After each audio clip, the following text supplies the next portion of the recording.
Welcome to our Kingdom Conversations. This is part 2 of being a witness in our community.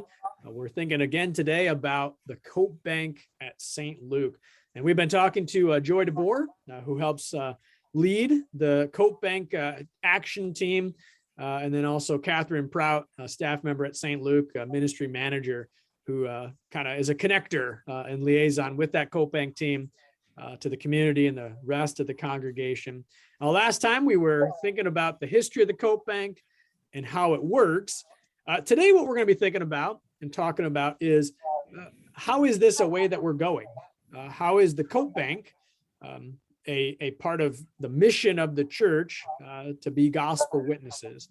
And in what ways, does the Cope Bank help us to go and be witnesses in Jerusalem, Judea, Samaria, to the ends of the earth? So Joy and Catherine, you know a lot about this, and you get to kind of have boots on the ground with it. How have you seen, and how do you think about the Cope Bank as being a gospel witness to our community? Well, I think the community sees us as helping to bring them in, and as using this as an instrument to help them come in. And then I think it's up to us to, show them how our faith works for us by helping them. And I think that's one thing we can do, as members of this Cope Bank and members of the volunteers that help with this, just to help the community. Yeah, I love what you said that about just the community seeing it. Somebody, a pastor at a church nearby our Christ campus, he once said something very powerful to me. He said, "When I think of a congregation that flings its doors wide open to its neighbors, I think of your church." And I don't say that in any boastful, self-aggrandizing way, but just what a powerful witness it is to the community for people to see neighbors and everyone gathering around for a meal or for a coat, and what message that sends of hey, if you need someone to listen to you, to see you, to care for you, this place is a place where that happens. And that's a gospel witness for sure.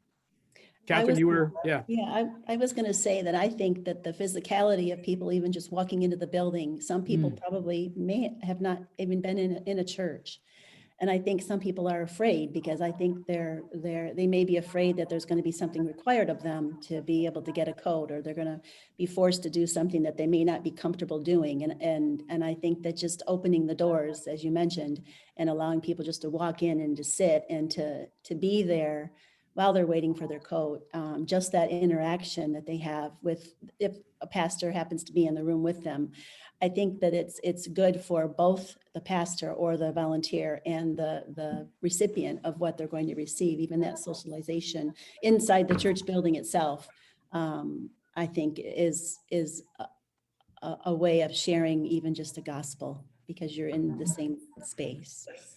Yeah, we talk about the church as the house of God, and you've had that experience of being in someone's house before for a meal or for hospitality, whatever it is, and just the way you're greeted into someone's house.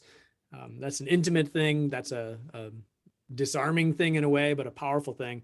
And for someone to come into the house of God, and how we receive them, treat them, care for them, the conversations we have, that's intimate, that's hospitality.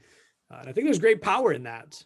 Power in the sense of, again, I mentioned this in the last one, but God has put 10,000 people, and the fact that we, some of them are repeat folks from year to year and things like that, but thousands of people have come into our house, and just imagine the possibilities for the kingdom of God to interact with that many people, to not just exhibit the love of Jesus, but then to even speak the name of Jesus, the good news of the gospel.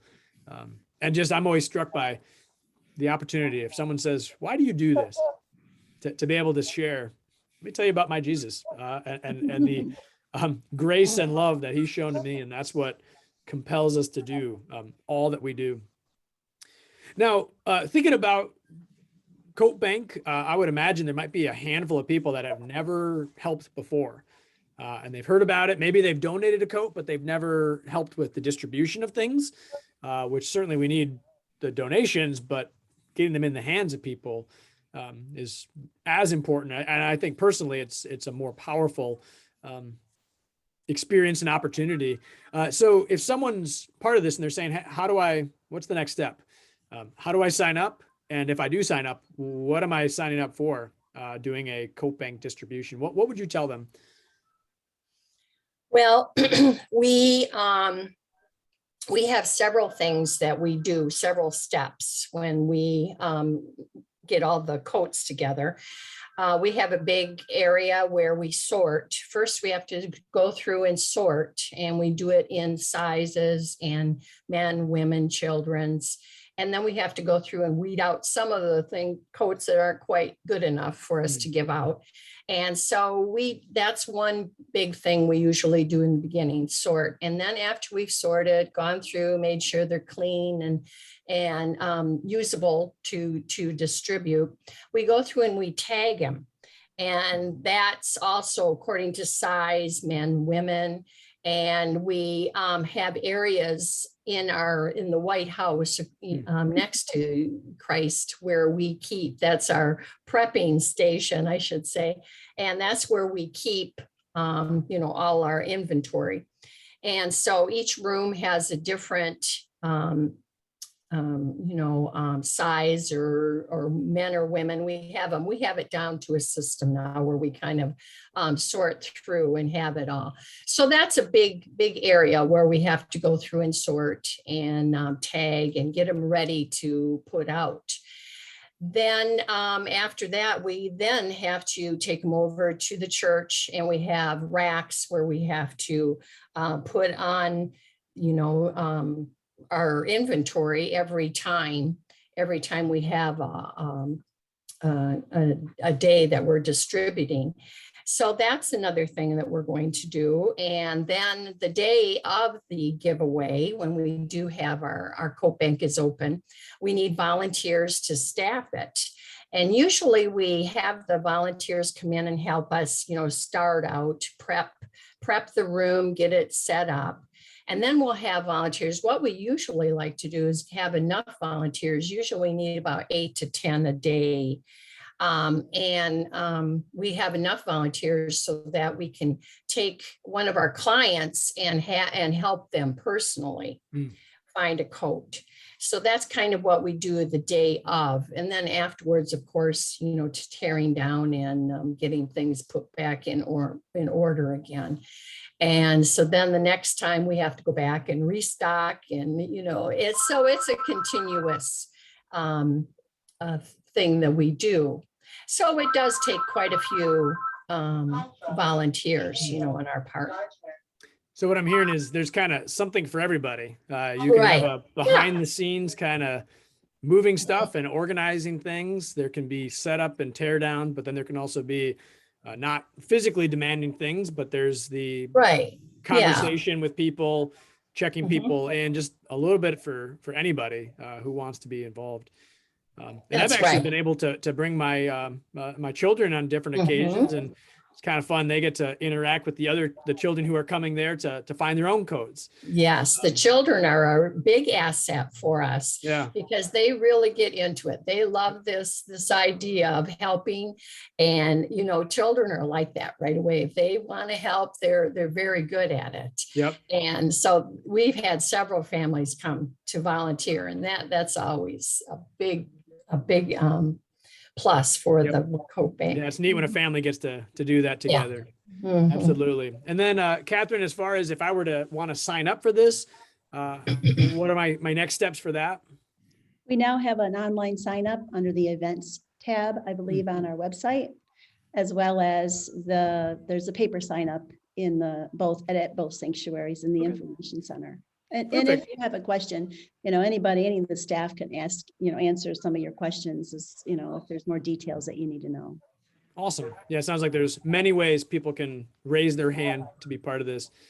And then the last question that I have for you all is are there any personal experiences or stories that stand out to you in the time that you've helped with the Coat Bank? You know, something that as people are hearing about this, they would, you know, what's kind of a personal thing that stands out? This captures my Coat Bank experience. For either one of you? For me, as a staff person, of course, I greet people at the door here at the Christ campus. And we've been St. Luke here at this location for 5 years, 6 years. So the Coat Bank's been here almost that long. And I think this will be the 4th year, if it happens this year, that a family brings their used coats from the previous year. Kids' ones are tattered and they may not be good enough to be given away, but the parents have brought the kids here to donate their coats because they were the recipients of something, you know, the coats that they had the previous year. And they save those coats all summer long and they bring them to the church. And I don't remember their names or anything like that anymore. I remember their faces, but they make it a point to come back and give those coats back to the church because they no longer need them. So that's awesome. I think that's There are so many stories that we could tell you. I think it's just how people are so appreciative.